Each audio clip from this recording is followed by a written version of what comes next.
Gambakwe is part of the system. Yes, I am part of the system. I want to address him now. I know Zikulen and DJ Hall. They think we don't know where they are. What in a benzi?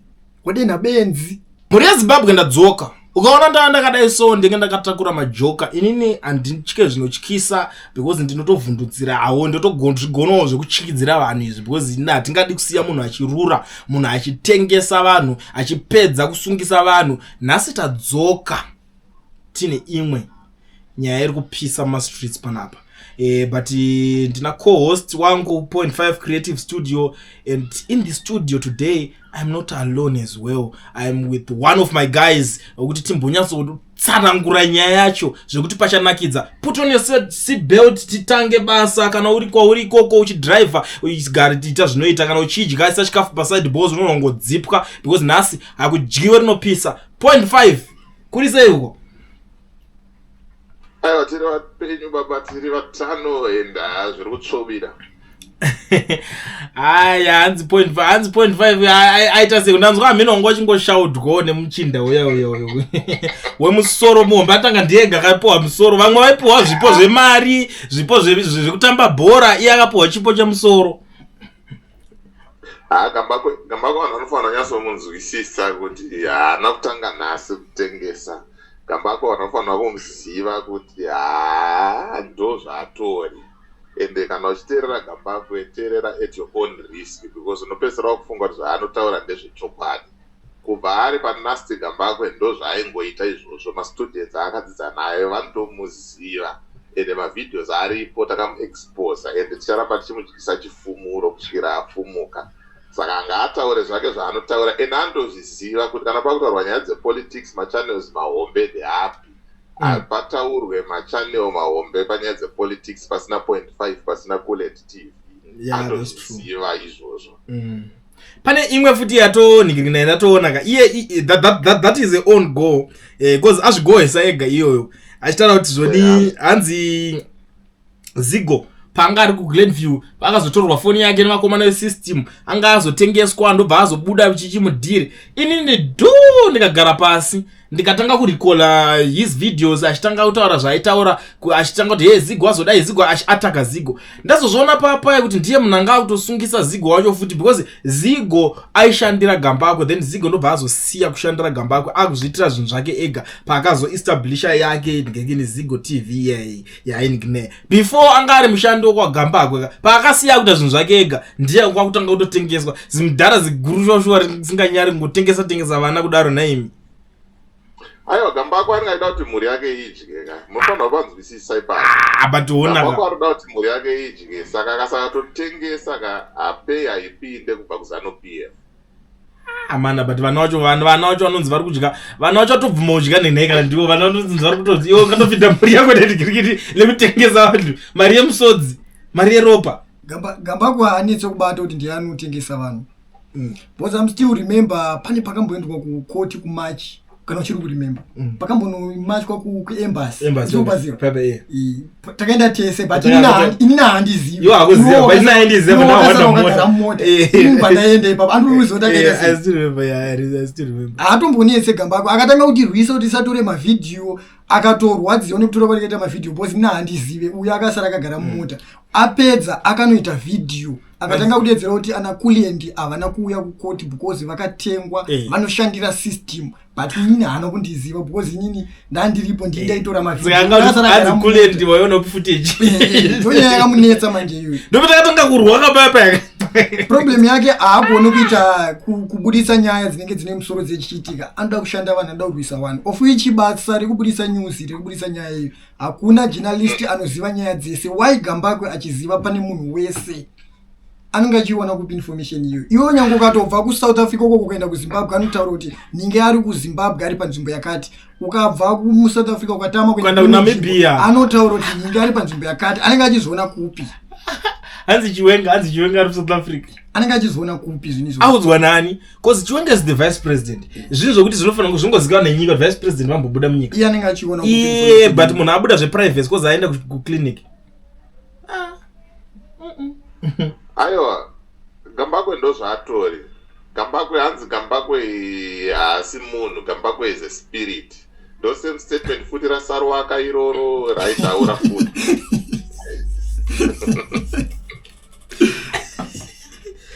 No, Sarwaka ngatimbomusiya zvine malevels. Sarwaka aita mutete paningiriki nawo. But Sarwaka arimo futi musystem saka tofanira kungogara tangovadyisa vanhu ivavo chifumuro. Arimo futi.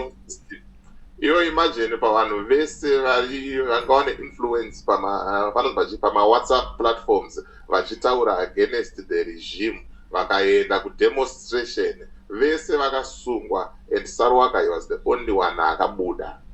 Akafonerwa nani kunzi ibva ipapo paakusungwa vanhu. Akafonerwa nani kunzi uya tikutore enda nevakomana ava.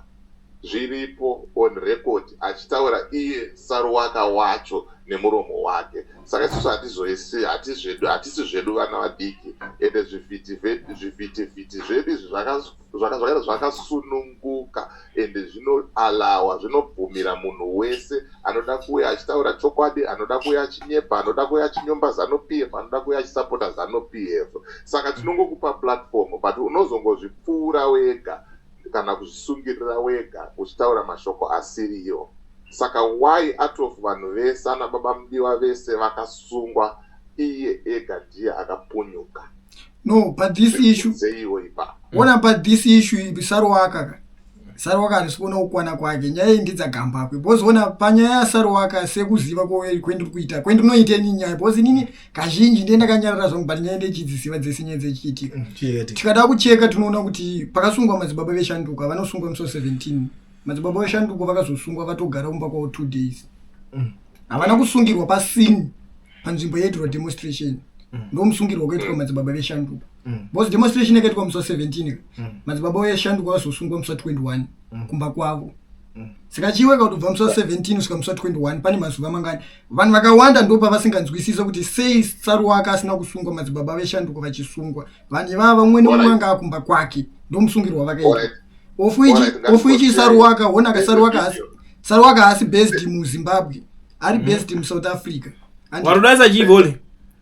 There's a video riripo handitika Sarwaka achitaura kuti akagara mupaki achitaura kuti tatozotisa ndachiseka matiziro ataita namadzibaba veshanduko, meaning kuti they were together. Alright, ngambobvisai madzibaba veshanduko. We have vanhu vakasungwa ana Ndigirikina, ana baba mudiwa, ana honorable Chagwiza nerimwe timu rese ranga riripo rakasungwa riari. Sarwaka. And if you remember on a private conversation that we had also, madzibaba veshanduka vakatotaurawo zvimwe zvinhu zvatisingakwanisi kutaura on this platform, but inini with the information that I have from one anondipa information yangu, imimi munogona kusazvibhiliva zvenyu, but I'm telling you kuti Sarwaka is part of the system. Sarwaka is working na Gambakwe and it's team 1. Saka hapana patinorova Gambakwe tisingasiye Sarwaka. But ko iwe vakamhenga vakuda kurwana pavaimborwa pepe vaita sei angari ma side shows ma skits. Vanhu akawa social media wakomana imi. Right now, let me give you a simple example. There was a group revolution ranga riripo that was set up nomwana onzi Comrade Tucha. Yes, Tucha, yes. Tucha, I don't know. He was the admin of that group. But Comrade Tucha right now is no longer the admin of that group. Madzibaba veshanduko ndo admin of that group. Madzibaba veshanduko vari mujeri. How? It's 39 information. You can go and check and I can provide you with a screenshot. I'm still in that group and now group iroro. And I've got a couple of guys phone honorable and Chagwiza. Yes. Vachitaura kuti haana kusungwa, but in ndakatoona video akasungwa achitoenda kukoti otaura naye. Saka you have to be extra careful wakomana. Zvisisai kana titaura kuti system wakomana vanhu vakatrainwa how to talk to people, how to convince people. Saka kana tichirova Gambakwe tikutorova futi naSarwaka toadangodyisa munhu wese chifumuro. Gambakwe is part of the system. Gambakwe Ato admit a foot on one of the videos, but they said Gambakwe is part of the system. Yes, I'm part of the system. Paneka information ya watu anzi wakapiwa na madzibabo eshanduko ya watu anzi andigone kuitaura. Saka unogadzirisa nyika yacho sei iwe uchimbo haida dzimwe nyaya. No azvite. That was confidential. Azvite. It is sensitive. Yeah, no azvite. It is confidential. Ndaigona ngoya pana ndataura kuti pane zvakati zvakaitika and then I protect my source. But right now ndataura source yangu, but I'm not saying what the source is. Yeah, izvo zvotokwazisa iye wacho. Iri deep in aya zvotokwazisa iye wacho mazibosha ndo. And then chiri kuitika mapurisa right now they've got phone yamadzibaba eshanduko. Mapurisa have got phone ya Honorable Chagwiza. Mapurisa have got phone ya Comrade Traore. And the macoms ese aripo ipapo vari kumaziva. Lucky enough isusu hangu inini on my end handina kana one day randakambotaura navo vakomana vandichitaura kuti ngatibvisei hurumende nechisimba ngatidai so. I was just inviting them wherever platform mutaure nyaya yenyu toda kuuya paplatform noti uyai platform is open. Saka muri kuona nyaya idzi manje maitikiro adzo hadziri. That's the same case pane yako yawaipomedzerwa ino ndakazozviclarify ndakati no man 0.5 haana kubroadcast haana kutora Traore kamunza paplatform kuti atarizvawo pamuchinguru. Uyu Traore akatobuditsa zvinhu zvake kudhara WhatsApp channel yake, it's on record. But 0.5 anga akungoreactawo on something chaama streets e social media nakudhara. Like an ordinary Zimbabwean, like as a media house or as an ordinary Zimbabwean, munhu anongoona kana chinhu oseka ari kumba kwake ari padeni kuti kunzwa storo mazvinzwa. Because proof itoripo kuti tikadzokera kuchannel yasarwa ya Traore it's there. Kanocheka date rakapostwa ne date rakatozoposta holy it was 4 days akatozoposta 4 days later.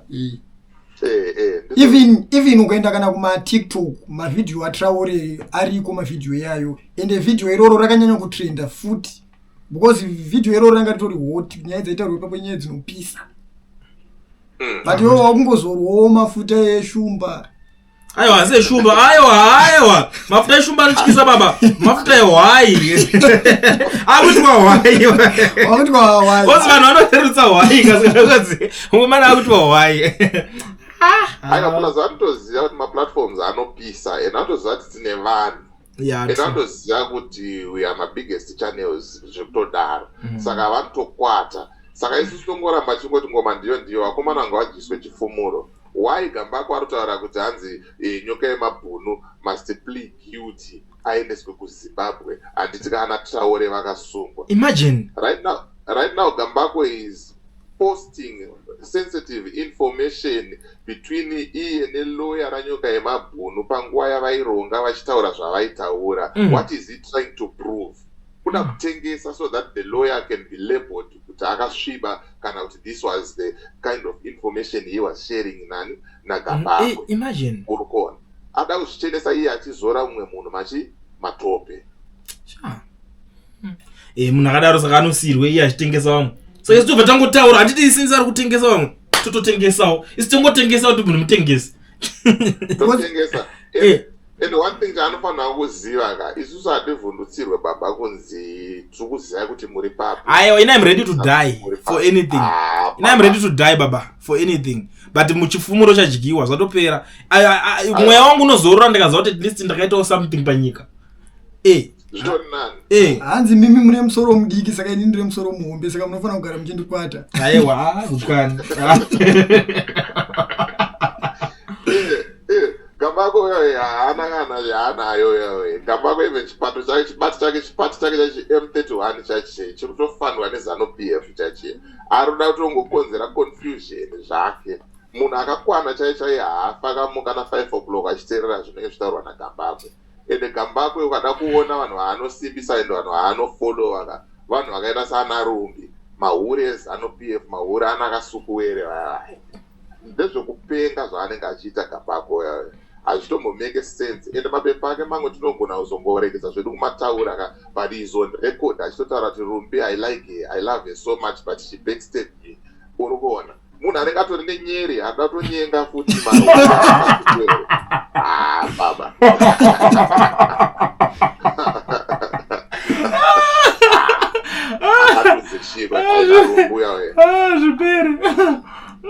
Zirumbi ndiani we? Kamera Zirumbi uncensored.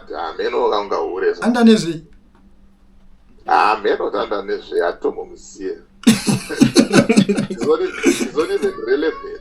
Totaura vane chitomira panapa tutomukwiza graph tutompa relevance but manje haako. Ndikuti wondironera dhiri racho. So nyaya ari kuti iye ari kuda kuzvichenesa on the issue of nyoka. Ari kuti no, panyaya yanyoka apa, panyaya yanyoka please inini handina kuita zvakashata kuna nyoka, ndikunga ndikanomubatsira ndikazobhadhara mari yangu ndikazodai because inini I was even asking mari yacho akaiwana kupi Gambakwe yekunikina yachiti yekunikina nyoka yacho yekuti ada kubatsira nyoka angaipona iwe we've been in this business for a while atina chatisingazive mari inoningirikino isusu zvimvezve zvanotengesa zvotengwana navanhu vachatenge vanhu vakutosvika kutenga zvinhu zvinokudza ningirikino zvaanenge achitengesera vanhu vachadi vatozviona saka mari yacho toti akaiwana kunani. First of all, that's the first thing. Because imagine kusakota vanhu vese veZimbabwe voshaya mari iye ndiyo yoiwana vakastrategize chinhu chavo kuti vanyarare vanyudze munhu. Now aona kuti achidzokera kasina access akuda kushaya kuti no ndomuadvisa kuti abvume. Ungaadvisa munhu kuti abvume iyo pasina nyaya. Saka ungabvuma nyaya usina kuita.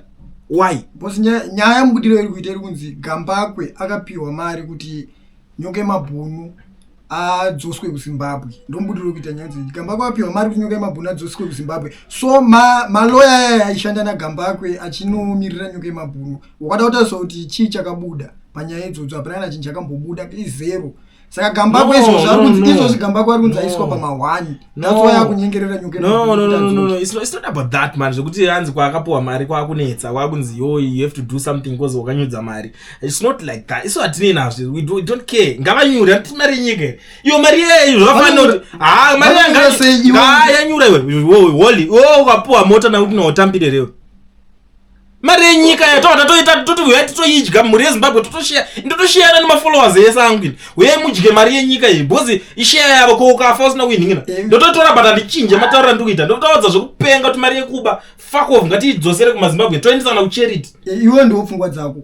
Saka iwe chiona pfungwa Gambakwe izvozvo ari kupa pressure nyoka yemabhunu kuti nyoka yemabhunu bvuma case bvuma nyaya udzosere kuZimbabwe unopikira kuZimbabwe.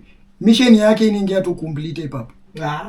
Ari kuona iwe nepfungwa dzako iwe ukapiwa mota neZANU-PF unotora ubva watiza ubva wadzoti pfeke nyimari yenyika nditore ZANU-PF but Gambakwe nditore ZANU-PF nditora yava nemaindividuals avo zvigananda zvavo ma11 vaya oti chamari mari yeyi yakadai tora no anatitira kuti tochitengesa nyimota chacho toshare nemafollowers but Gambakwe sezvo agara ari munhu ari musystem anenge achida kutora opedza basa ubvanzi Gambakwe chinopedza basa next time anenge kuti kuliend already isusu waunochinja studio irewe.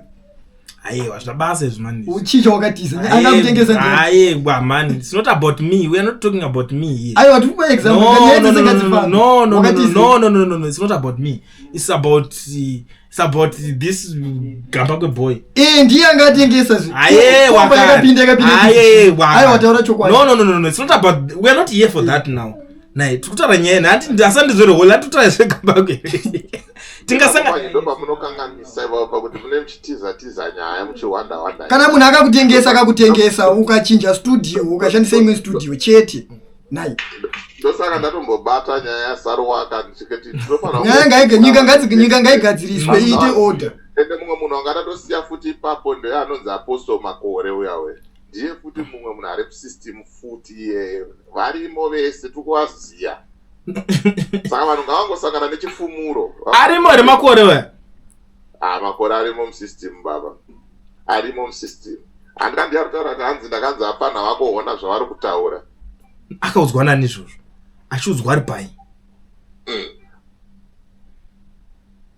Yeah, I think this Makore boy we have to investigate him.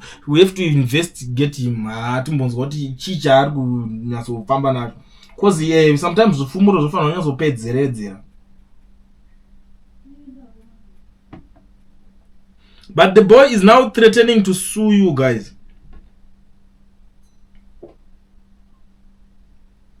Ndonyaya apo paground.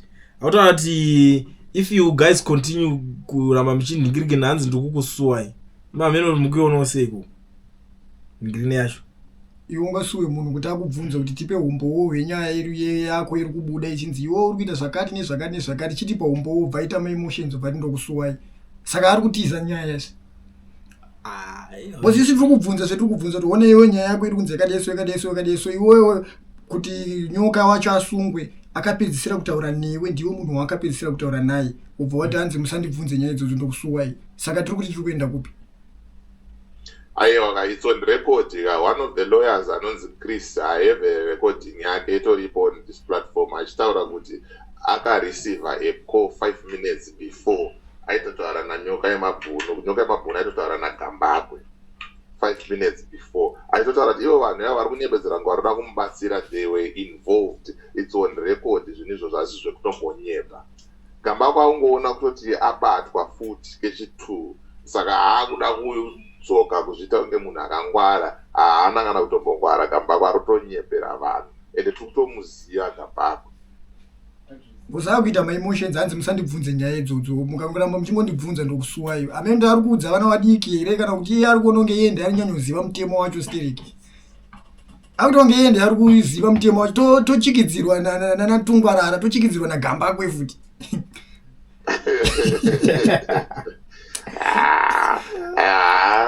Gambakwe haana kana diri boys Gambakwe handiye munasobota kana basa zvotodaro vanhu vakutongoziva kuti Gambakwe is part of the system Saruwaka is part of the system Makore is part of the system Tocha is part of the system tikatobata futi vamwe vada kutochita vakapenga futi tinongoya navo tovadyisa chifumuro ende tinotozvitaura tisingatye tisingavhunduke vakapiwa mari nakasukwere kuti amuhaipe takaita mavideos acho ende hatitombokwati ende havakwanise kuuya on platform vachizviramba vanozviziva and their action speaks louder than their words but Tocha ari part of this system futero chidudzava kuti iwo wacreata group uri admin wakazobva sei paadmin poiswa madzibaba eshanduko vakasungwa chimbondudzawo midzi dzacho pamwe zvakashanda imiracle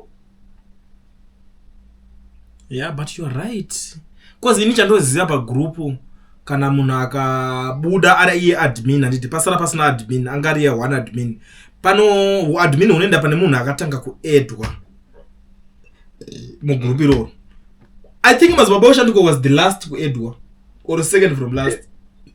Mazibaba Shanduko akazoya later on pagrupu iroro. Plus iye munhu wachanombuda mugrupu siya asina kudza vanhu iye ari akari creator. Ofichi group racho iroro. Ofichi group racho iroro rinenge rine vanhu vekuziva vega. Anozongobuda akanyarara sei. Urukona. Ndo paronetsera zvinhu zvacho ipapo. Yeah, paronetsa. So now what is the way forward for nigiri ngoti vamwe vanji tikada kuzovadedza vanenge vasiri kuda kutaura on the issue of nigiri yacho kuti pachazoitwa sei it's like zvinetsa you know some people they don't want to way forward panyaje iyo ya nyoka yacho because now ari kufoswa nerimwe iri kunzi bvuma chete aiwa unobvuma mhosva yausina here unobvuma mhosva yawakapara ene zvikoti kutadza kuprovide nyaya inonzi bank statement rekuti nyoka yemabhunu akapiwa mari ene almost 6 months vachingopostpona ningirikeni nyaya yacho onzi pfuma chete nyaya yekuti ndakapiwa mari yemasofa uye usina kupiwa mari ende onzati atogara mukati macho kutodarika madhezi esentence yacho aifanira kunge akatopika because maissues aya adarike 6 months madiki small ngoti nyaya yacho it's political ndozviri kunetsa and even ukateerera pane maaudio futi I think they are on my platform also aitaura kunzi Gambakwe aitoenda kuna nyoka yemabhunu achitomubvunza kuti tiudze kuti waishanda nani who was giving you the information comrade nyoka wakaramba kutaura ndosaka ari kupanika tinazvo zvese zvinhu izvozvo on record kwete zvekuti tikutaura nyaya dzemusoro wedu Gambakwe boys akukutarirai Gambakwe imbavha ende Gambakwe is a con man ende tinoramba tichizvitaura ndingokuudzai a brief about Gambakwe Gambakwe akatengesa mastands evanhu vari kudiaspora achiti tine mastand akati tozoti kukaribha hapana chakabuda akati taane mamwe mastand tichazoti chakazoti takuda kubuilda acity kunonzi kuti Vic Falls yes hapana chakabuda Gambakwe nditori nevanhu list revanhu vaitouya paplatform pangu achiti Gambakwe takamupa mari yakati ende zvaachataure nesu Gambakwe takamupa mari yakati mhosva dzaGambakwe dzikatanga kuda kuverengwa right now tikada kumuvhurira madhoketi anoswera anyura Gambakwe yawe. That's why muri kuona is being used by ZANU-PF so that he can be protected. Anogonyora sei ari musystem. Bosi system yacho yoyo ndo inogadzira vanhu, ndo inogadzira mbavha. System yeZANU-PF ndo inogadzira mbavha. Saka izvongo vachiri kushanda vese hapana kunyura kwaanoita bosi vanongoti ndiye chedu ichi. Ndo saka ndokutaura zvinoitika kuZANU-PF manje mera ndikuudza ndezvekuti yo kule ndio kapara mhosva. Unogona kungonza hama yemufana wangu baya masoft hachi baya wakadaro tozoona toenda sei. But don't think kuti doketi iroro ravharwa. Rinoramba rakavhurwa rakangokumirira kuti ukazongobuda musaga zvakaitwa Geza zvazve mwatakaunzwa akauraya munhu akazotora purazi nechisimba akazodai akadai soho. Dzimwe nyaya dzacho dzazi dzinenge dziri dzekuwedzera but dzimwe dzacho dziri dzechokwadi. Saka hakuna munhu ari muZANU-PF kana munhu ari musystem yeZANU-PF asina mhosva. The moment unoda kutanga kuita speak out unosungwa wotanga kutsvagirwa nyaya. Look at vanhu vese vanga vambori muZANU-PF vakabuda vakadzoka vari kungosungwa vari kudzingwa vari kuita sei. So the system is corrupt, yakadhakwa zvisingatomboite ende vanotoziva kuti ndinga nemhosva yakati akangotaura zvakati chete tiri kumusunga. Ipapo ichokwadi ichocho. Omanaka zvakapoitwa sei todi holi atonzi 0.5 ari kutotsvagwa kana vabata 0.5 vanobva ko mfana anonzi kuleto chindo neanonika kupe because vonaka nyaya yacho haipere vafanonzi 0.5 akabatwa wotozoti kule ndikudiwa kana kuti ponzi kule ndabatwa wotozoti 0.5 uri kutodiwawo hapasina manzvengerero todese one thing chandokutaurira ipapa vanhu vanochengetwa naMwari baba. Vanhu vanochengetwa naMwari. Patori nevamwe vanhu vaive nemabodyguard anenge 4 kana 5 vanenge vanotori nepfuti vakangozosvika pakufa pakutourayiwa futi vanhu vasingatombofungire. Saka iwe unogona kuchiita rafu nhasi but zuva rako richakwana. Iwe do you think kuti mweya wemufesu anonzi itaidzamara uya wakangozorora zvavo hama dzake dzichichema each and every day? Do you think kuti maspirits evanhu vese vakafa pagukura hundi vaya vangoripo zvavo uringotenderera? Unoona panyaya iyo chinoitika manje kuti atuma munhu bozi vakomana vakazochimaster chigame chacha anotuma vafanhu vasina nebasa rese ndo vanosvika vachinopara vachinouraya munhu woita sei handiti ndo vachiita mhosva iye wacho anenge angotuma chete ngoza ichadzokere kunaita sei atuma iwe unofanira nesa wakauraya vanhu voutauraya vasati vakupengera vakupenga ndo vanhu vamungona umwe uri kungopenga vari kufamba wakabvisa manhingirikini mabhurugwa vanenge vachipuhwa muvheyo kwaGambakwe ndonoti uyu akambomwa muvheyo because timu racheresa nzoropuhwa muvheyo unofanira vakarembedza sokuti So at the end of the day, musatambe nemweya yevanhu boys. Musatambe nemweya yevanhu. Mweya yevanhu yakakosha. How many people are suffering? Vanhu vangane vakafa muna 2017 bye August yaye vanhu vangane vamwe vaitobva kubasa vasina kana mhosva. Ende iwombo vanoti ndiri kupiwa mota neZANU-PF unandati maita basa president mandipa mota. Wakanyatsosununguka uchienda padeni pako unorara. Ndo pandechikudzai pepe kuti ana makandiwa vese aya ana Ian Ndlovu ana Trimon Mparinga but makando anotora aiwa ana kutora kabara akainvite mbavha kuchechi kuzovhura chechi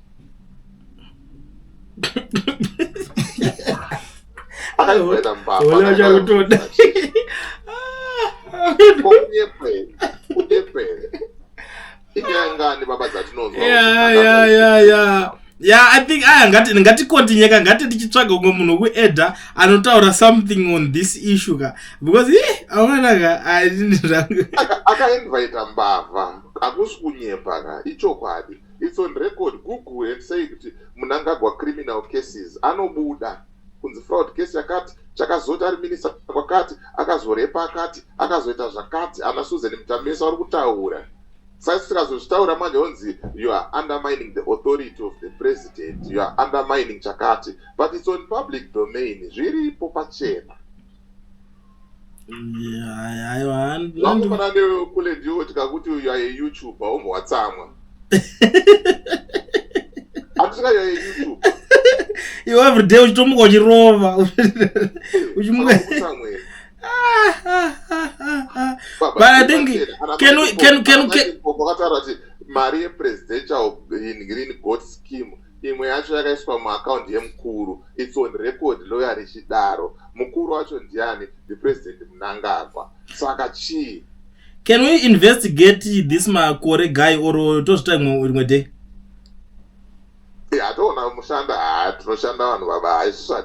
Let's see kana kapika so that we will continue, but we don't want to look like what slaughter zoti tiri live,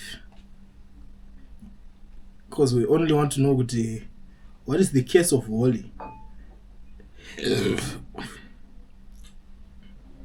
Yeah, okay, let's continue because he's not picking.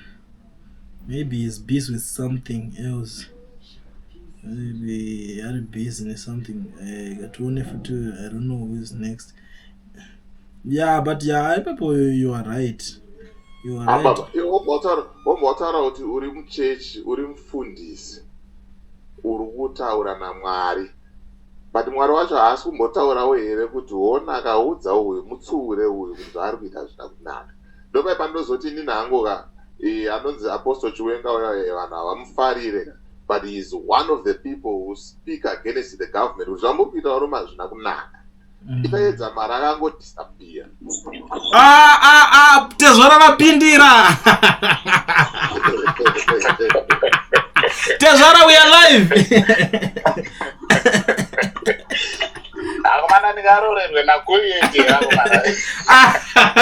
It's a blessing because you know sometimes in a family munodawo mkwasha and a mouthpiece yakasimba, mkwasha wekuti anomira anozoti panoitwa mafunctions ndiye anonzi mkwasha. Pana kwasha mwana nyara ka vanosvitsa zvichemunekwa ndiri ndo anoti mira ndudzi Tezvara. Ndogara ndichivhara zvibage yanga newewe. Muri sei Apostle? Right. Muri sei. Right. Aiwa, ndiri mutano baba, ndiri mutano. Vakadini South Africa? Aiwa, South Africa kuri happy, tiri kujabula. Apostle. Apostle. Ini ndindotaura, ini ndine mafira kureva. Hanzi Apostle, you are part of the system imimi. Rambai tinzwe nyaya yanyu. Inini manje. Ndozviri kutaurwa. Ndo masititsi zvaari kutaura kuti yokulia ndinogara tana Apostle is part of the system. Ndikati iwe ini ndotoenda kuchechi kwavo kadzimwe nguva kandiranza aye kwawo usati wambokuenda kuchechi kwavo. Ndikati no. Reke ndowafonere. Vanoziva kuti kulie ndi mwana wangu wesangano. Ina achazive. Kupumani mwana wangu wesangano. Ndiani kuti mumwe? Ndisarwaka. Aiwa, anasarwaka ndotara nezvavo. Vanodzikisa basa. Aiwa. Ina ndwadzoda kuti anozi Maseva ndozati avari relax ndinehukama navo. No, it's okay Apostle. Tell us to ndambona imwe update manga muchipa kuningini kwenyu. You know, it works sometimes makamboya panapo tongo question ana 2-3 to atatoenda. I think it was second from last video or there's the last video if I'm not mistaken. But last video ramapeza out na Apostle. Apostle. Hello? Your last video or second from last if I'm not mistaken. Mamchara nezve ngikini. Mamchiti chiko let me see. But mamchitoni kina rinotaura vanhu vaite hasha kan. Ndoshati Apostle chief kuti mukutaura vanhu vatsamu. Dai so. Vanhu vatsamu na unzwa zvitaura nema Apostle. No, it's why inini from day one. Yeah. I've always been telling you guys the truth. Zvekuti chobadi chitagara sei pamunhu chiyatamirwa sei. It's a totally different story. Inini what I want is for people to know the truth. Yeah, it's the issue of Traore charges and investigations. Ndori kunyawisa utano izi.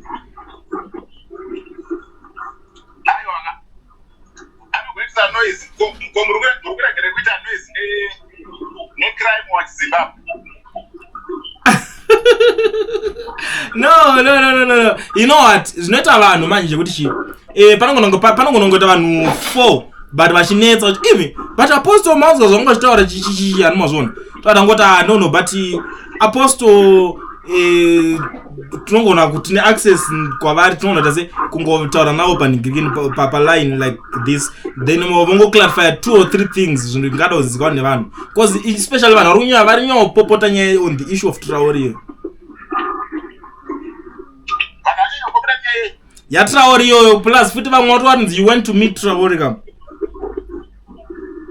Chibodzwai. Yeah. Chirikupopotera vanhu nenyaya yaTraore handichizive. It's just a season ichapera. Ndakangoita season yanyoka yemabhunu. Yekuti vanhu vanopopota vachidhipenda munhu. Vosvika pekuti vanongonyarara nezvake. Alright. Traore, muri kuzvizwa here? I remember akapuwa access to my number na DJ Wally. And there was a time yekuti akatondifonera. And don't forget kuti paakabatwa foni yake yakatorwa.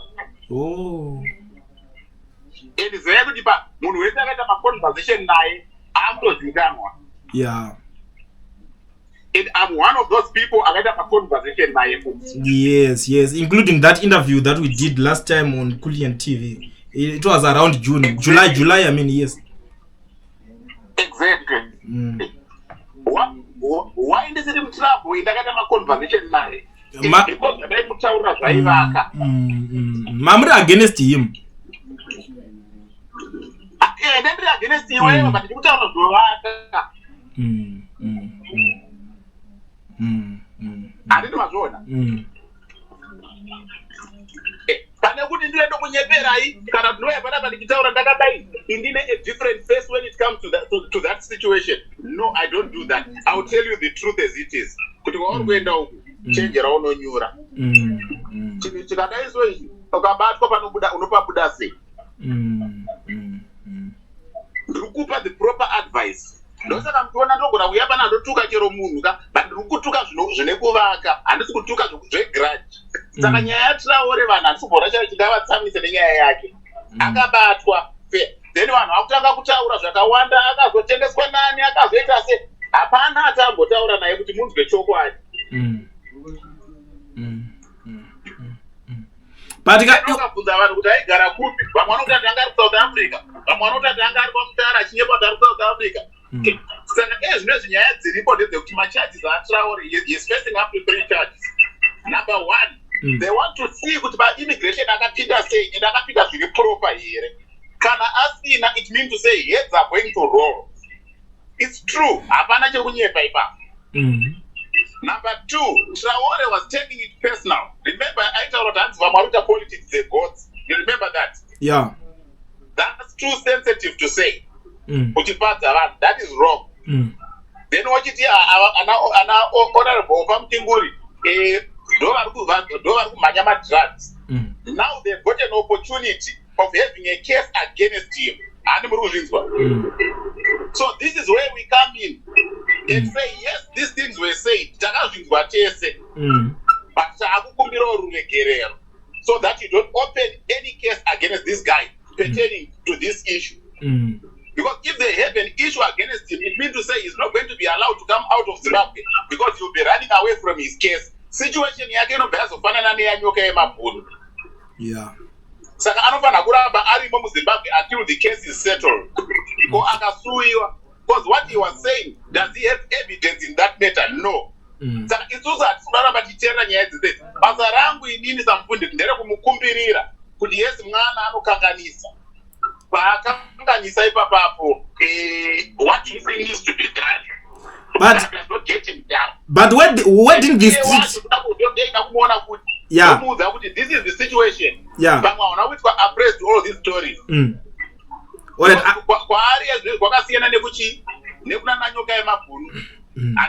Yeah, I see. Access because actually go remand. Saka anofana kuziya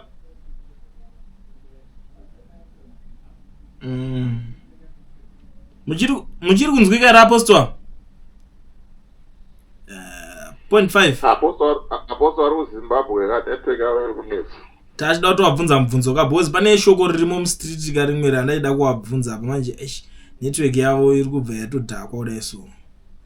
Munhu waapostle munhu achangobva kurorerwa anonetseka nenetwork ngaasadaro mufundisi. Abva wadonha network mahwani. Asi vane mubvunzo dzavo dzakawanda because apostle pane pavari kunzvenga. Apostle last time vakaposta video vachiedzera kuti ndaenda kuZimbabwe Traore ndamuona but haana kundiona. Vanofanira kupindura kamubvunzo uyu.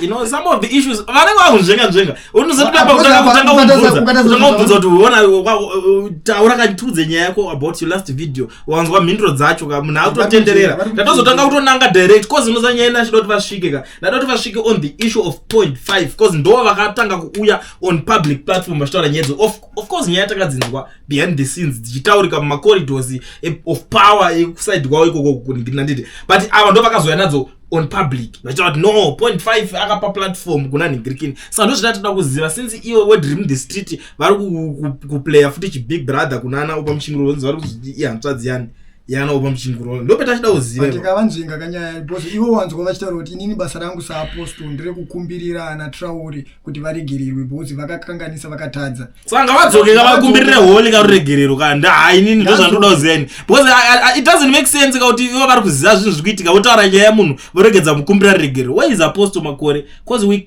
hatikwanise kurara nyaya idzi dzisati dzasorovheka ndekunyebere hola When I'm going to compare a girl that has you. I did know Zamaj, because until I couldn't get in, I never got on video. But I started to channel tower no come now. So I don't know what we have to investigate all at the end of the day and always there. Because in the Gamon platform, Pango, video started from Botanga, whether Twitter live stream cannot through it pre-recorded. Panel disclaimer, in order the views and opinions expressed in this video are for those of the individuals involved and do not necessarily reflect the official position or views of 0.5 Creative Studios.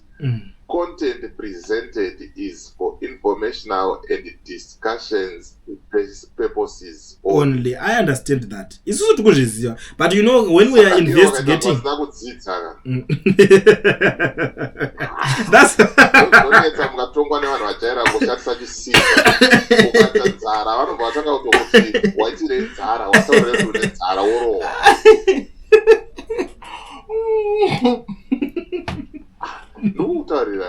Maobeta madara tunoma respect tinotomada zvotodaro but akufana understand kuti amatuke vari kuuya nemabond free they don't understand force pamwe pacho padatarwa nezi apana wangu unyanya hurumende each and every day chichiri kunetsa totoona hakuna mvura hakuna magetsi hakuna mabasa udzoora iti rega tinozvisa kumusoro kwavakuru zvosvika kuvakuru zonzi apana wangu chichemo chedu chamakaisa chachii ona tamvura industry iyo taemploya vanhu 1000 tiri kuzama hapana paunombotoona tichati tichituka ZANU-PF but ZANU-PF has failed plus isusu point of correction point of correction hatina kana one day takambotuka ZANU-PF tinotaura nyaya sezvazviri kuti aiwa but apa muri kubhaiza pakadaiso ko iwo wakuzviona here zvakati tichitotaura mafacts kapapa hatitukezvo ivo ndo vanozononga fila kuti ngatatuka aiwa but tinofanira kuitaura mafacts kana pane munhu paaona patuka anofanira kuuya oti ndaona pemama muchitiputseki ndaona pemama muchitaura word rakadai ndokuti tinonzi kutuka kuita sei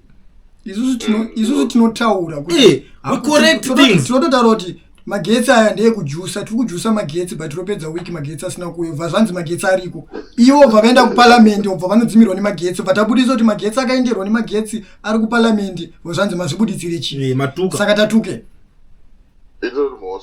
even kuanalyze is freedom of expression iwo kanyana constitution here but kuanalyze kuita sei kungoona kuti it's freedom of expression and freedom of expression yacho painopinda It's in the constitution. It's enshrined in the constitution of Zimbabwe. So I don't even understand these guys. I also pick a call. Then I don't go at comrade Jeff Judah. Mkoma Jeff. Na raro musangana na apostles pedzerane ba. Aongofunga hombe. Ongofunga hoto zvakoro zvikirikita. Mwana ka. Ungawanjuda anopisa. But it's okay. There's, you know, the good thing is that my issues I wanted to discuss on the van. It's up to them. Kuti vaone. Kuti zvataurwa navanhu ava zvine musoro kana kuti hazvina kana kuti apa vanga vakuwedzeredzawo kana kuti apa vanhu vakuwanzohasha. It's okay. Isu chatakanakira hole tobvuma kucorrect kana comment section hatidzime. Wambo zvinotisa ndisitega tisingadzime comment section. Aiwa hatidzime baba, siya chitara zvanoda. Twese tumwe tunzenza tochida kuya panhingiro tukaita nhingirikini maplatform ato tunotokavhara comment section. Ko uvharire comment section kana uri kuita zvinhu for the people. Nai.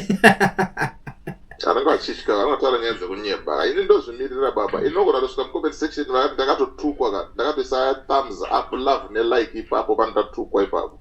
Inini sometimes andione kunge kutukwa dzimwe munhu akatondudza zvandudza. Ndinoona iri constructive criticism most of the times because munhu haangondituke from nowhere. Ndine zvandaita.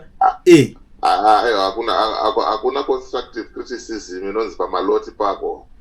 I understand. Ndotanga ndatsvaga reason kuti sei azondisa pamaloti pangu. Andozona. Kana ndatoona kuti hapa pacho ndienda mboa. Ndo ndati it's not about me now. It's not about me. It's about zvandachitaura. Jesu chaiye anambobvira afadza munhu wese, anambobvira adiwa nemunhu wese. Plus problem yevanhu vanotuka havanyatsonzwisisa kuti basa remaplatform aindirei. Because iwo ukabudisa uchiti kwanzi kuitwe demonstration kana kuti vanhu vaenda kudemonstration anokutuka achiti koyose usina kuenda. Ndo basa rangu iri. Ini basa rangu ndirekukuudza zvinhu zviri kuitika, zvinhu zviri kurongwa anditi. Wakunditi iwe enda futi kudemonstration kwacho. Saka nyaya dzacho unodziwana pai. Okay. Hello. Yes. Impostor is back. Woli katsikwa na vanhu vakuru. So zvatoitaka rikatingoti tikamuita vanhu vakuru. Alright, ndandiri kutaura on the issue of kuti chikumbirira holi mururegerero. Ndakawana manga matoposta kudhara. Holi imbonyara. Matotaura nyaya yacho kare. Yes, I'm quiet. Mr. President, may you please mute your microphone a bit? Thank you. Mr. President, comrade Nyatsimba Mutota. Okay, all right.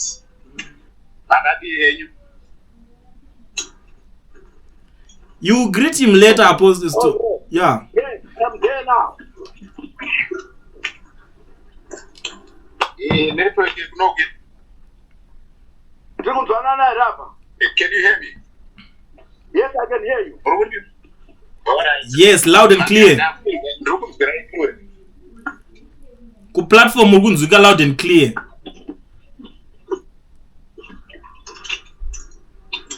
Right. I wanted to know first with the another line. No, it's okay. Kana mshinga mawazi. I think munonga mukuzazira but chazo wabvunzo 1 or 2 3 because data pata dial numbers ka imeme yenywe mama mbodona but ndasona mangodzoka mese. Thank goodness zvaitika for a reason kudzoka kwenyika 1 but I want to talk about the issue of 0.5 apostle imimi since you know since ndimi makabvunzwa kuti imimi munoziyana napana kumbirira karegerero kamkomana mudati vana venyu vanyure uchechi kwacho tozodii 0.5 akatoenda kulienda kutenda musina nkwasha amuzona zvibude aiwa kuleta anapanda adangochingwa volume chete kulend aita sei kulend aita sei volume yake aita sei no inzwa yeah urikuona mnanenge kulend yes hauna video raunomona achituka vanhu munhu anongobudisa nyaya dziri kutaurwa anotozviona. That's one good thing about Kulenda. Yeah. That's how other people need to learn. Kulenda haana munhu anotuka vanhu ngavanipe video 1 Kulenda hapana. Inyaya ndakatobvunzwa ndikati kana ndisina kufana achituka munhu. Yes, munhu anga ari kuopposition handisvika painga ichiripo yana achandisa yes but asina kumona achituka munhu. Anotuka vanhu ndeyani vaposta. Woli unongotuka vanhu iwewe chitonyarara. Chikisano chifumura usikutuka vanhu la apostle. Ole unombotuka. Kwani kuna ina vanhu kunyepera kana utaka chokwadi.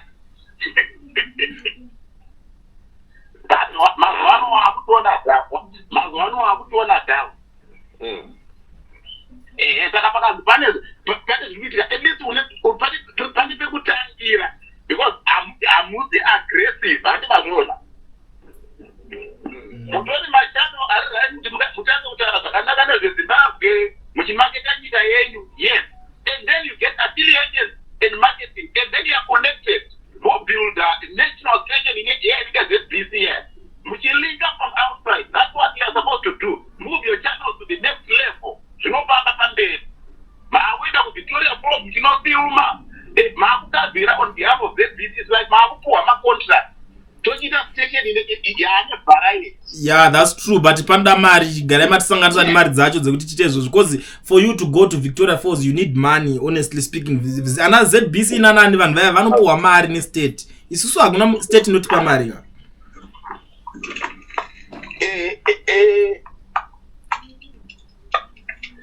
Right. Saka zvinoitika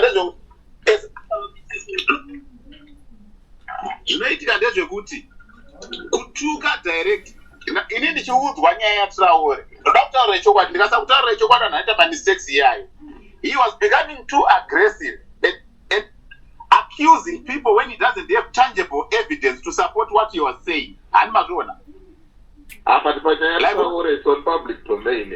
Mwana ningirigini wa mai opa mchinguri several times achisungirwa nyaya matracks. You can Google it, anobuda.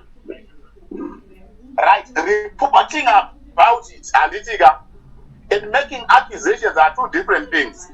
Mubuditsira muketa nyaya nini? Nebuditsira vanozeta nyaya anditika wakasiyana. Saka that's why people have to weigh in. But on the issue, I understand. Apostle. On the issue of 0.5, video ria 0.5 akatotorawo ku platform kwa Traore anga atopublisha pa WhatsApp channel yake ine vanhu 15,000. Muri understand? Ndobva reactor 0.5 asiye akanhingirikina akapa munhu platform akatotorawo chinjanga chacho on public domain kudhara. Aminonga muri kupanzwisisa like what Gambakwe and other guys did. Ndakashandisa platform ya 0.5 anditika because ndine ukama naye. But if I want to be very direct, ndogona kutaura kuti machannel akasa kutaurwa ndeapi. But vanhu vacho because I have never spoken to them, I don't have a relationship with them. I don't want to mention them because anoda direct attack with people. Anditi mazvona ndiri munhu anoda kuadvisa kuti apari kuvhiringidzika. Pane platform yanga akugara aripo inenge chingotuka sobvona kuti right. Munhu ari kuzviziva kuti akangopota something anobatwa munhu. Kana tichitamba politics ngatitambe takangwarira pane kufadza vanhu. Platform yaani iwe? Mpeswa. Chimbozwa iye Traore wacho ndakatogotaura naye nezvemunhu iyeye neplatform iyeye. Handingoziva ndikutaura zviri recorded ka. Nyangwe achazozvinzwa anenge achiziva ndikutaura. Anoziva kuti munhu ari kutaura chokwadi. Ndakatobva kuti akati platform iyi iri aggressive towards politics. Inomakwa.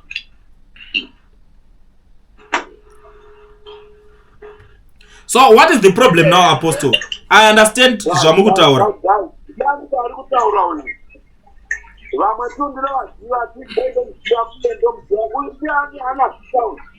Vanonzi Apostle Makore sanganai navo.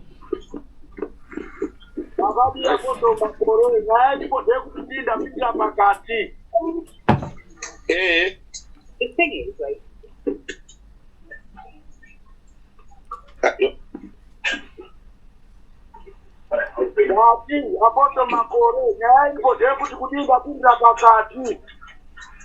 Aiwa motobvunza vakomana vari pastation vari kuhosta.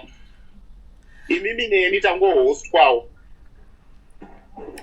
Alright, no problem, Mr. President. I'll come back to you Ndichani ngirigina nemi rambai makamute timbopedza na Apostle the issue, but there is something that you have to comment on tozotaura ngirigina. So Apostle, what is the problem? Because sometimes munoona zvinhu zvakakosha is very important kuti vanhu vazive vanhu vema platforms andimo. Because pane zvimwe zvokuti alright izve so vanhu anditi voramba vachiti vonponza aiwa kulenda nanyaya kulenda na pressure kulenda na why kulenda asina ngirikini, because vanhu vari kufila unge pamwe tikuita the same thing. You have to explain to them. No, in the one vanhu ngavazive pekugumira nehasha dzavo handitika vamwe vanopfuurira vasingazivi kuti zvinhu zvese zviri kuitika pasocial media zvine vanhu vari kumonita. Saka handidi kuita tuende kutyisidzira vanhu kuti munhu wese ane freedom yekuita zvaanoda. But it's always wise to advise vanhu because mangwana kana paita problem as much as people like it or not tisu vanhu vacho vanokwanisa nokupfumbirira ebheki. Eno ndiri muno muzimbabwe ndaiti muraituka ndikadai kutotsvagwa nabatwa izvozvo, but tinogara tiri pamastation tichiuya tichitaura zvinovaka apandaendiswa tichitaura tese pagonekwa ngatitaure futi haikona kutuka munhu.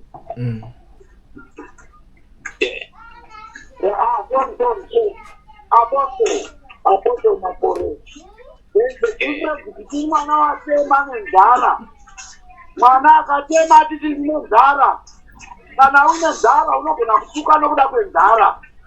Zvino kana mwana akatema akatuka nokuda kwenzara, baba akasaona kuti mwana ari uri kutuka nokuda kwenzara, woti ndingozaza ndoda chete nzara une nzara uri muchikwere toti zvinhu zvati baba vavaiti munhu kwahere davirai regai ndidaire zvakanaka zvisina kana peace. Ngandikupindure zvakanaka. Ngatitenderane kuti imimi musati maita zvimwe zvinhu maamuri munhu aifollowa achamisa. Ngatitenderane ipapo first. Handiti ka pane here pamakambonzwa achamisa vachibuda vachituka kana muri mwana ari kubva kuna baba chaivo?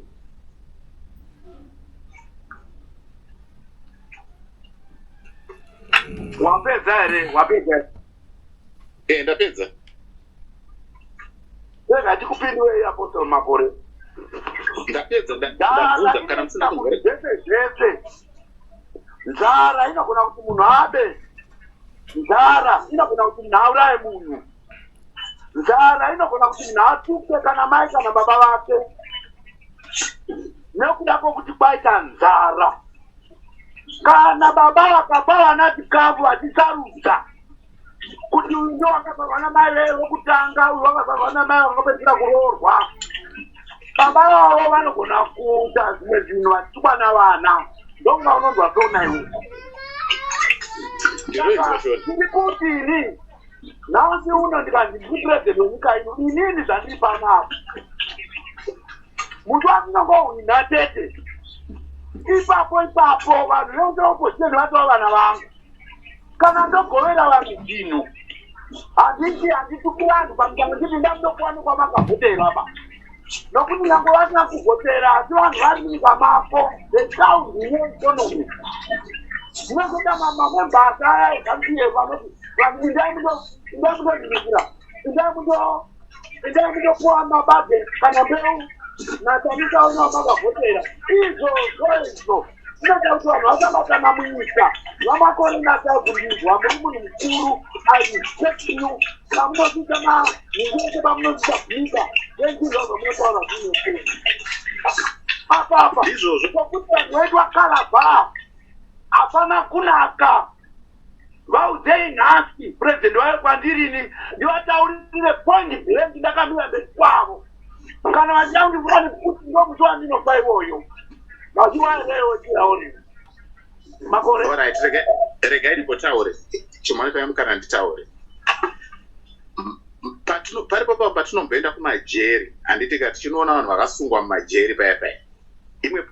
Mamwe mapurogiramu atinoita mukaona vanhu vobva vakasungwa mujeri vauraya, unozomubvunza kuti Alright, hasha dzawakaita apa, don't you think kuti ungadai wakaita zviri nani usina kudaro? Unoona kuti anenge akuregreta because adzoka kupfungwa chaizvo. Chechipiri, mutungamiri aiterwa nevamwe vanhu vasingafarire ZANU-PF ndaachamisa mukuru wavo kuziva kuti ngati agiwe zvinhu tisina kutukana because mukuru wavo ndakubvunzwa achituka vanhu. Saka vanhu vakaita hasha hapana anokuteerera. Imi mukangonzi benzi nemunhu wese hapana wamuchada kunzwa, munotoita benzi wese. But mukaona munhu anokutoreresa pasaidi okutaurira zvakanaka ndofunga muneka kuteerera kamunoita. Ndopane nyaya yangu kuti vanhu ngavasave too aggressive pane zvavari kuita because zvavari kuita zvacho wavari kuitira wacho akanyarara, wavari kuda wacho futi kuti tobvoti apunga kuti abve, wavari kuda wacho kuti apinde munhu iye akanyarara. Saka vanhu ngavadzidze izvozvo papolitics. Ndoti mbokubvunzawo dzimwe zvinhu vamuita makore. Kana munhu achiti isu tinongotonga, imi muchingohukura, tinongotonga, imi muchingovawata, hakuti kutuka here? Answer me, yes or no? Majokes aya. Kana uchitawa majokes, tinoketa kuti usazoti zvinotaona vamwe vanotukawa majokes chii? Aiwa, maisanzwa here chamisa achi mukoma wangu wesikafu, nokuti nyange kuchipisa ringe akangoti sikafu pe. Majokes aya, hakusi kutuka. Tunoiti charisma mukutaura. Mukutaura kana majokes akaita kuti mukuru haasi majokes ezvinongoitika kuti munhu danganeniwo zvokutotuka mukuru handisi, asi mukuru ngaazive chinhu one, kana achira sapoti yangu nevana vangu nehama dzangu dzese ini nevamwe vezeopusiteni yese, kana achiita ngaasatuka vanhu, ngaade vanhu vese, ngaade kugadzira dhinasti munyika inonzi Zimbabwe, ngaasiyane nezvema waziwa here hama yangu. Ndiri kuzvinzwa kana ida kungoti tigadzirise ndepekuti majokes amwe anenge achiitwa ayaya tinoti macharismatic jokes ndeyekuti vanhu varambe vari engaged newe chete, but kwete kuti vanenge vachiti ayewa. Plus handisi kuti vanhu vese musupport hamunanga apa kwete, asiro zvandikureva, but ndiri kuti vanhu ngavachinje toni yavo pakutaura kuitira kapazovhiringika mangwana munhu anobatsirika. Kukumbirira munhu hakuzonetse. Kana neni ndinovada zvikuru president, ndinovada singaiti, ndinomuka kuti vanhu vari around him havasi kuvata, imhandu dzakaipisisa.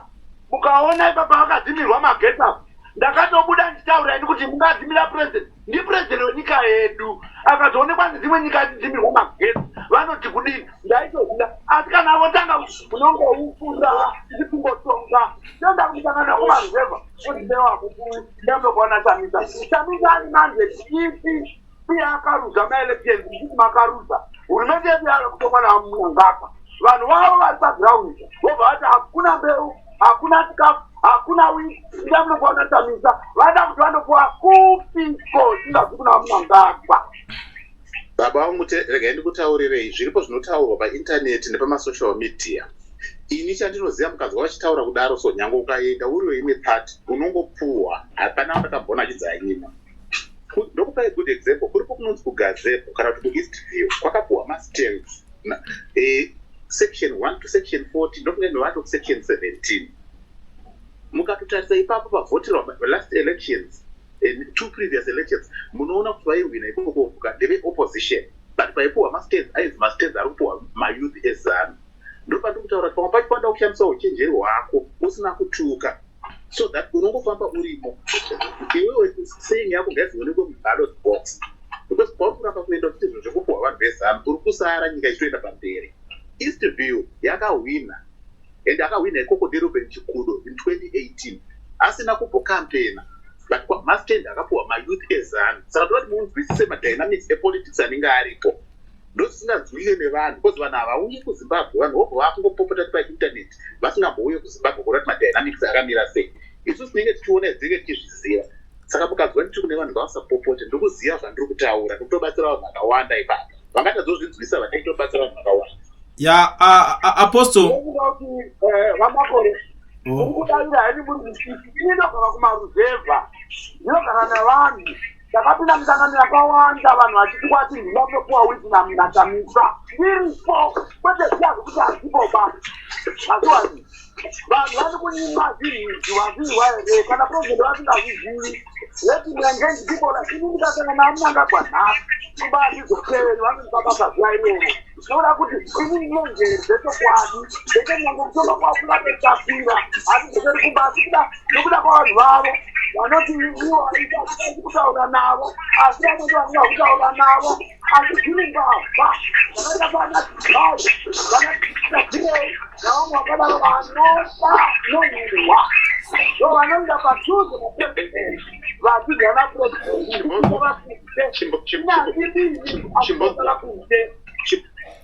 chimbonzwai maita basa mataura nyaya iyoyo handitika zvimwe zvinhu kana zvichinzwika pasocial media zvine mubudiro wazvo zvinoita ndati ini ndiri paground ndataura nevanhu vakati and ndichiri kutaura nevanhu vakati kuti ndinyatse kunzwisisa mabudikiro enyaya idzi because dzakutokonfuse vanhu vakawanda handiti mazviwa saka hasha dzinoramba dzichiwanda kusvika chokwadi chaita sei chataurwa ndoda kuzonhasi manheru ndokupromisirai ndoda kutaurira nyaya yatabhirei nanani mese kunzwisisa kuti sei vari pavari sei vakamirwa navo sei zviri kuita zvazviri kuita izvi munogona kuona kuti vanhu pamwe vatonanana neumwe munhu ka pane vamwe vanhu vada kuti ngatitenge tanzwisisa nyaya handidhifende munhu ndoda kungobudisa chokwadi zvachiri then vanhu vachapika vega kubva ipapo vachienda pamberi ukazviona handisiti ari confrontational kune vamwe vanhu handitukani nevanhu handinetsani ina ndini munhu asina muvengi vandingokutaurirai chokwadi saka ndo zvamuda tirambe tichiita ipapo nyaya yemataura ndainzwa chakupindurai panext production iri panyaya dzandinadzo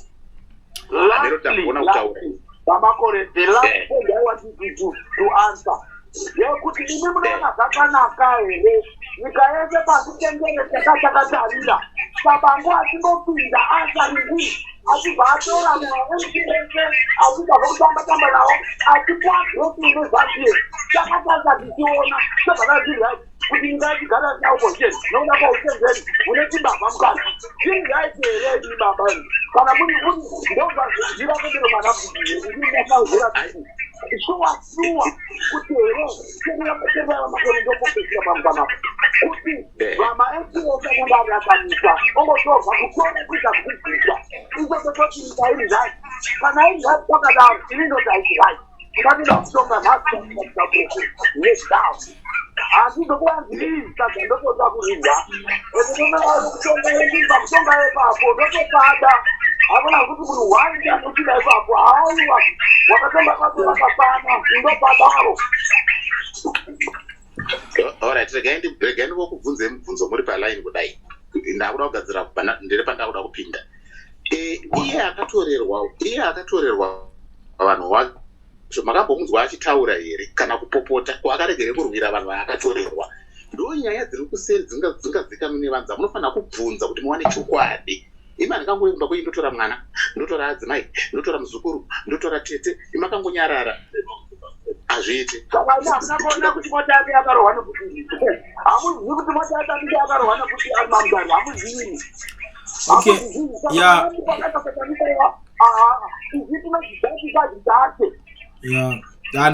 Okay, Apostle Makore, before I let you go, ndazvona kuti makuda kumhanyira something. There is this issue iripo Apostle, politics dzachinja, let's be very honest.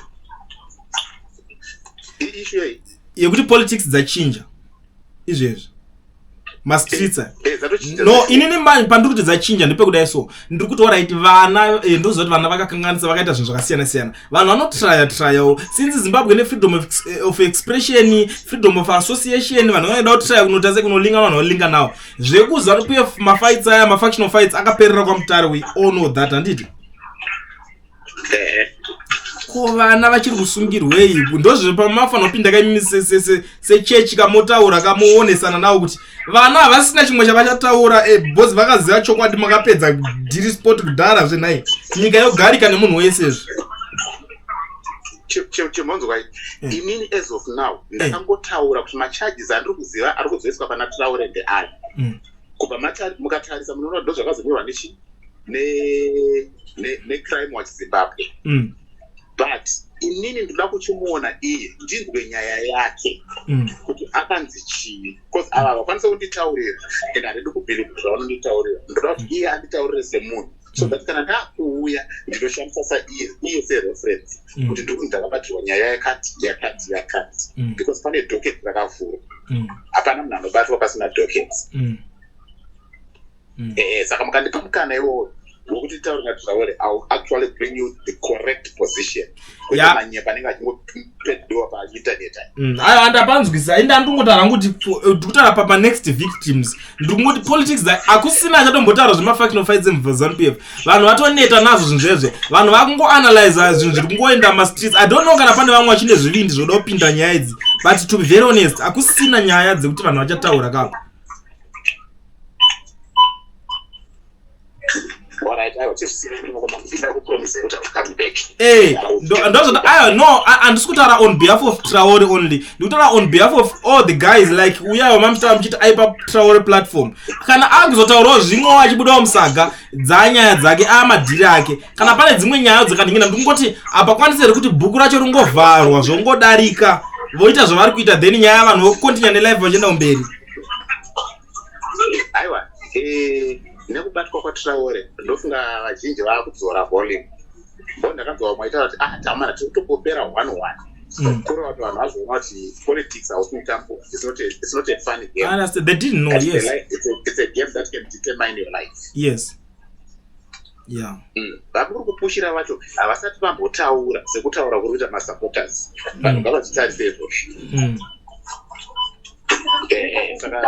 Anyway,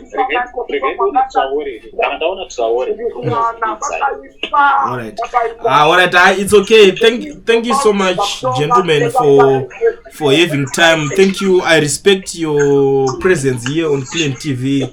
It's an honor. Clean TV, Team VAT. Asivanu wachishamsika. Clean TV aichatika. Saka subscribe also like. Nechawana zvisapa nachichazosha. Everybody say Clean, yeah. Information need brilliant, yeah. Everybody say Clean.